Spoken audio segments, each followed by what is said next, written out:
राजा जनक के शासनकाल में एक व्यक्ति का विवाह हुआ।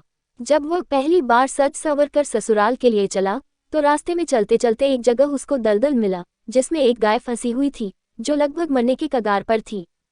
उसने विचार किया कि गाय तो कुछ देर में मरने वाली ही है तथा कीचड़ में जाने पर मेरे कपड़े तथा जूते खराब हो जाएंगे, अतः उसने गाय के ऊपर पैर रखकर आगे बढ़ गया। जैसे ही वह आगे बढ़ा गाय ने तुरंत दम तोड़ दिया तथा शाप दिया कि जिसके लिए तू जा रहा है उसे देख नहीं पाएगा, यदि देखेगा तो वह मृत्यु को प्राप्त हो जाएगी। वह व्यक्ति अपार दुविधा में फंस गया और गौशाप से मुक्त होने का विचार करने लगा। ससुराल पहुंचकर वह दरवाजे के बाहर घर की ओर पीठ करके बैठ गया और यह विचार कर कि यदि पत्नी पर नजर पड़ी तो अनिष्ट नहीं हो जाए। परिवार के अन्य सदस्यों ने घर के अंदर चलने का काफी अनुरोध किया, किंतु वह नहीं गया और न ही रास्ते में घटित घटना के बारे में किसी को बताया। उसकी पत्नी को जब पता चला तो उसने कहा कि चलो मैं ही चलकर उन्हें घर के अंदर लाती हूँ। पत्नी ने जब उससे कहा कि आप मेरी ओर क्यों नहीं देखते हो तो भी चुप रहा। काफी अनुरोध करने के उपरांत उसने रास्ते का सारा वृतांत कह सुनाया। पत्नी ने कहा कि मैं भी पतिव्रता स्त्री हूँ, ऐसा कैसे हो सकता है, आप मेरी ओर अवश्य देखो। पत्नी की ओर देखते ही उसकी आंखों की रोशनी चली गई और वह गाय के शापवश पत्नी को नहीं देख सका। पत्नी पति को साथ लेकर राजा जनक के दरबार में गई और सारा कह सुनाया। राजा जनक ने राज्य के सभी विद्वानों को सभा में बुलाकर समस्या बताई और गौशाप से निवृत्ति का सटीक उपाय पूछा। सभी विद्वानों ने आपस में मंत्रणा करके एक उपाय सुझाया कि यदि कोई पतिव्रता स्त्री छलनी में गंगा जल लाकर उस जल के छींटे इस व्यक्ति की दोनों आंखों पर लगाए तो गौशाप से मुक्ति मिल जाएगी और इसकी आंखों की रोशनी पुनः लौट सकती है। राजा ने पहले अपने महल के अंदर की रानियों सहित सभी स्त्रियों से पूछा तो राजा को सभी के पतिव्रता होने में संदेह की सूचना मिली। अब तो राजा जनक चिंतित हो गए। तब उन्होंने आसपास के सभी राजाओं को सूचना भेजी कि उनके राज्य में यदि कोई पतिव्रता स्त्री है तो उसे सम्मान सहित राजा जनक के दरबार में भेजा जाए। जब ये सूचना राजा दशरथ अयोध्या नरेश को मिली तो उसने पहले अपनी सभी रानियों से पूछा।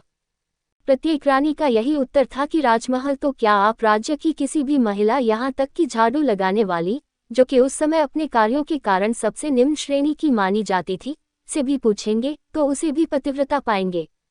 राजा दशरथ को इस समय अपने राज्य की महिलाओं पर आश्चर्य हुआ और उसने राज्य की सबसे निम्न मानी जाने वाली सफाई वाली को बुला भेजा और उसके पतिव्रता होने के बारे में पूछा। उस महिला ने स्वीकृति में गर्दन हिला दी। तब की सबसे निम्न मानी जाने वाली सफाई वाली को बुला भेजा और उसके पतिव्रता होने के बारे में पूछा। उस महिला ने स्वीकृति में गर्दन हिला दी। Advertisements 1, 2, 3 add.